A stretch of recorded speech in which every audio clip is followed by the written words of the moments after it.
Boys and girls, today is Thursday, May 4th. It is day 17 of our life cycle of a chicken unit. We have 21 days total. Tomorrow is going to be a very exciting big day for us on day 18. We are going to take these yellow turners, see these little baskets that sit down here in these sleeves on the side, and they turn our eggs back and forth. We're going to take those baskets out and lay our eggs down on the bottom of the incubator.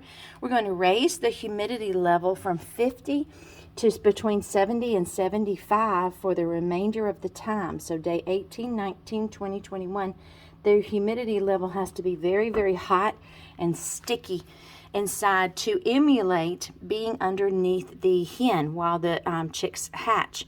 So, and pretty soon, by day 19, 20, you're going to start hearing chirping coming from inside the eggs before they even make that first little peck to get out.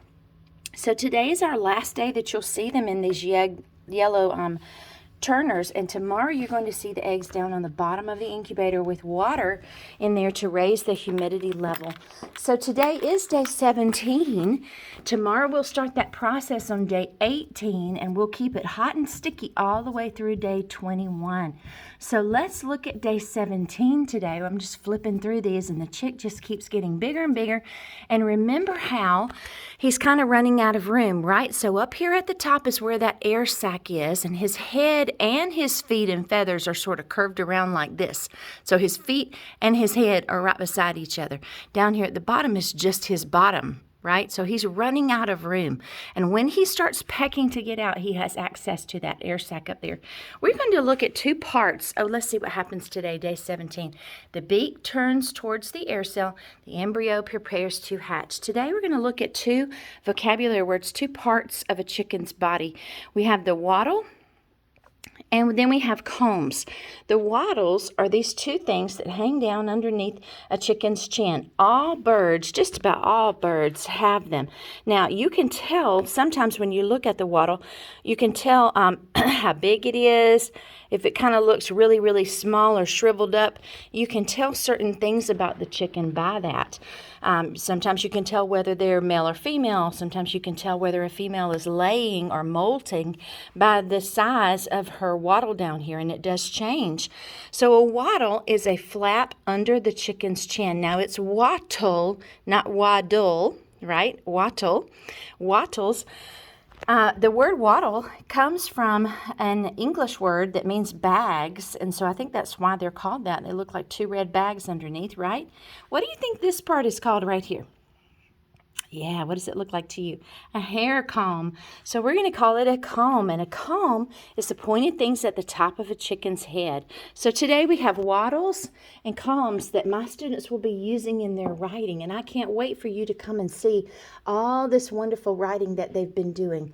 I'm going to show you a little bit of a video about wattles and combs very quickly. On its head, very like a rooster. Here we go. The combs and wattles on various chickens are various shapes and sizes too. In general, younger chickens have very small ones, and they get bigger as the chicken gets older. A young pullet has a small pink comb, but when she's mature and ready to lay eggs, her comb is bigger and redder. This also occurs in the opposite direction. When a hen goes off the lay, for example when she's molting, her comb gets smaller and paler, so the size and colour of a hen's comb is an indication of whether she's laying or not. Roosters have bigger combs and wattles than hens do. In fact, that's a useful way of telling the difference between male and female chicks. I have a video about that. But there are differences between the different breeds of chicken too. The big combs on these leghorns might look big and masculine